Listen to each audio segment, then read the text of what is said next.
Yep. But I want to say I watched your video on how you broke down the Second Amendment. Yeah.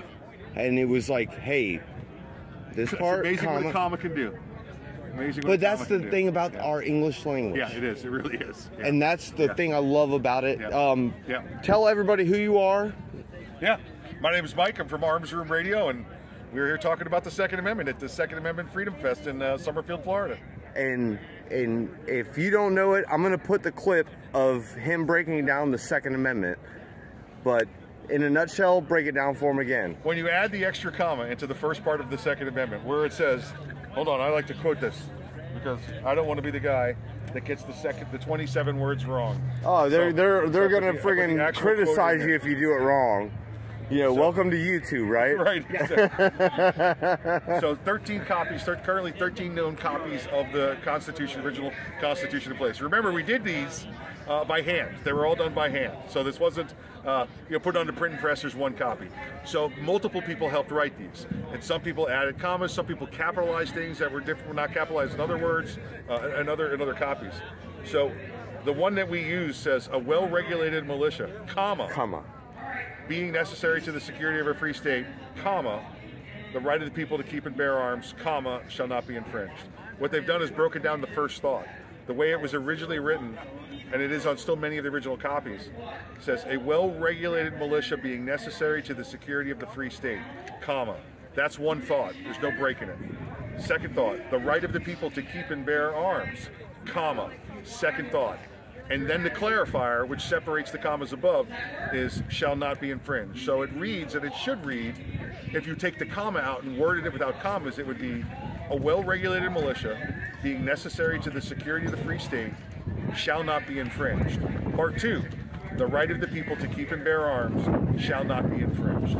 So any argument of a militia is a requirement for you to keep and bear arms is just horse hockey. And I thank you, because when even for me, and just so everybody sees me, even for me, I had a different perspective on how it read. But whenever you actually read and how the language was in the time that we were in, that's right. That is how it is written. And I want to get you in here too. What was your name? Tom Knighton. I'm a writer for Bearing Arms, and I'm here with Mike. We have a podcast called Bang Bang Bourbon. Bang Bang Bourbon, and they're giving away bourbon today. There's some bourbon today, yeah. And you know something? That's the thing about the Second Amendment, because there's a bourbon for every firearm that you have. That's right. You can match them and pair them up. Yes, it's like you do wines and fish, you know. Wine and fish, and steak and Merlot, or steak and whatever. That's right. So awesome. Thank you very much, guys. Thank you, brother.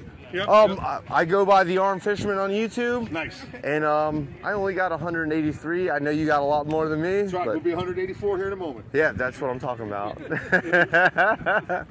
Thank you, guys. Well, I'm gonna hand it back over to Mike. So what we've got in honor of the Bang Bang Bourbon is we got a bottle of Eagle Rare made over at the Buffalo Trace Distillery up in Lexington, Kentucky. And according to Kevin, we're having a contest, a hot dog eating contest or something. We're giving this away. What are you doing? Hot dog eating. Raffle. Okay. And now Kevin's the only one eating the hot dogs. It's just us watching him. No hands either. So how much time we got left? How we doing? All right, we're doing good. So the bottle of Eagle Rare we brought. Listen, Bang Bang Bourbon is us talking about the bourbon that we drink. We take some samples. We've actually been to a couple of little different schools and tasting sessions and things like that, and try and give you our point of view on it, an educated point of view, and then we pair it with what we think the proper firearm would be to go with it, like tradition and history-wise. Now, again, not talking about shooting with guns and alcohol mixing together, but like I think we've done, we did like a Buffalo Trace. We said was what did we pair Buffalo Trace with? Oh, we didn't do Buffalo Trace. That's right. So, Blanton's, yeah. Blanton's, we said would be like a high-end Kimber. You know, just to kind of give you an idea. You know, hard to get, a little bit more expensive, does the same thing everything else does. Okay. Right. Yeah. So we again try to be informative and give you a little bit of stuff. I do want to give some Second Amendment stuff here, and this is the part I think I might have done this one here before as well. Do you know how many copies of the original Constitution are out there? There's currently 13 copies known in existence. 2 of them in public, 2 of them in private ownership, and the other 11 out there. If you ever take a look at them, remember, this was no printing press. This was them writing them 13 times. And they wrote it many more times after that. There's 13 originals. And when you look at the Second Amendment from the 13 originals, every one of them, not every one of them, there's 2 different parts. One of them has an additional comma than the other has. And if you're going to think about English, the placement of a comma can be very important. So I like to kind of explain what they meant in the Second Amendment, because you'll hear this argument from the uneducated in the Second Amendment, and this is why I want to have this conversation with you, so you have the tool to fight back. The current one that we use says, a well-regulated militia, comma, being necessary to the security of a free state, comma, the right of the people to keep and bear arms, comma, shall not be infringed. There's one too many commas in that. There's actually more that have it place the next one without the additional comma. And I'll give it to you. Well-regulated militia being necessary to the security of a free state. There's no comma in there. That's one thought. As opposed to the other one where it tries to, with that extra comma in there, it separates it into 2 separate thoughts. So it says a well-regulated militia being necessary to the security of the free state. The right of the people to keep and bear arms, comma, shall not be infringed. So when you break that one down with the commas, what that one means is a well-regulated militia being necessary to the security of a free state shall not be infringed. The right of the people to keep and bear arms shall not be infringed. So anybody tries to tell you your guns are tied to a militia or being in a militia, they're full of crap. Okay? And even that additional comma throws everybody off. So just know that your ownership, and Heller said this, right? And we've seen this now at McDonald, Heller, and Brewing, that militia service has nothing to do with the right to keep and bear arms. And when you look at those original copies without an additional comma in it, that's what that means in the English language. So, a little bit of tool stick for you. Anything else? You got anything else? Yeah. I'm going to go back to that for a minute, because that's what I did. A lot of people... Right, he's like one of the top writers of bearing arms. Him and Cam Edwards. That too. What do guns and bourbon have in common other than you should not operate both of them at the same time? Operate them responsibly, use them responsibly. Little broader strokes here. But when we say, you know, if guns are outlawed, only outlaws will have guns. When we say you restrict a gun, the criminals will still get it. We know this for a fact because this was illegal. This was banned except for a handful of distilleries that could make it for medicinal purposes. NASCAR. That's where it came from. But yeah, let the NASCAR and all the, you know, people are going to do what they're going to do. If someone wants to obey the law, they will. If they don't, they don't. That applied with alcohol, it applies with guns. Look at other countries. The bad guys get guns. Oh, but they've got a lower homicide rate. They have a lower total homicide rate than we have non-gun homicide rate. There's something else going on there, folks. We banned alcohol, people still got alcohol. It was so bad they went, hey, maybe we should repeal this because this is stupid. But don't think the anti-gunners will be that self-aware. Yeah, listen, gun control doesn't work. I don't know where Kevin is. I'll give you another minute or two. Gun control doesn't work. Everybody's aware of what's going on in Hawaii. Hawaii has now decided that they don't have to do what the Supreme Court says. They're going to do what they want to do. They're Hawaii. They have the aloha spirit, as quoted in their brief from the Supreme Court there in the state of Hawaii. So they don't have to do it.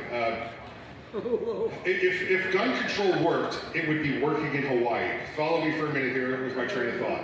You have a series of islands, 7 8 islands, that are 1,000 miles from anywhere. So take out, this wouldn't work in the Bahamas, this wouldn't work in Puerto Rico. They're not good examples because they're close. I could hop in my little plane, I could hop in a boat, and I could go there today. And I could take guns ashore or whatever I want to do. Hawaii's 1,000 miles away. I'm not getting into my sport fishermen, I'm not getting into Cessna and going there. The state completely controls and owns the airspace and water space around it. Everything that comes in and out of Hawaii is controlled by the government there. If they wanted to make sure there was no gun crime and there were no guns in Hawaii, it would be done. There'd be no way to get them in. Yet they take the guns away from the law-abiding citizens there, and guess who doesn't care about those laws? The criminals, right? They're always going to be there. You could go there and say, I'm going to take all the cars from Hawaii and never get them out. How are you going to get all the guns out?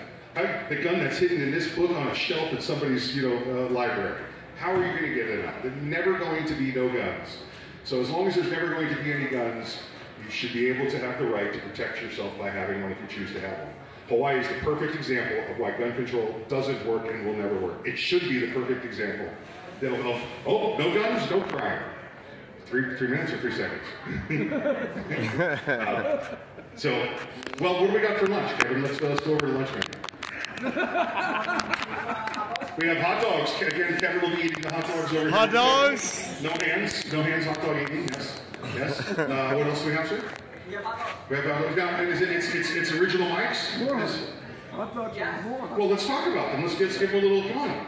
As my politician friends would say, I'm yielding time back to the floor to talk about the lunch menu. Nice filibuster. Nice job.